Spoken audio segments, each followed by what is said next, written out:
Hare Krishna. Day 70 శ్లోక. యౌవనం ధన సంపత్తి ప్రభుత్వమవివేకత ఏకైకమప్యనర్థాయ కిం యత్ర చతుష్టయం. యౌవనం ధన సంపత్తి ప్రభుత్వం అవివేకత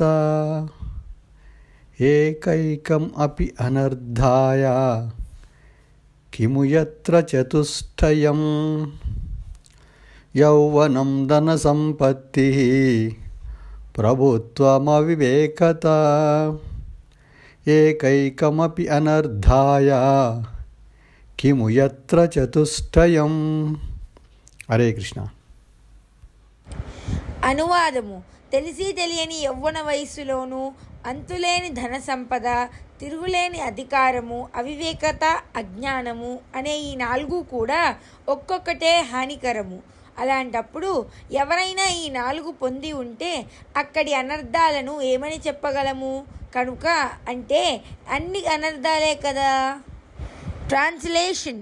youth, wealth, power or authority and indiscretion, even any one of these is capable of triggering a disaster. If all these 4 traits are present in a person, then what will be the situation there? Hare Krishna, Hari Bol.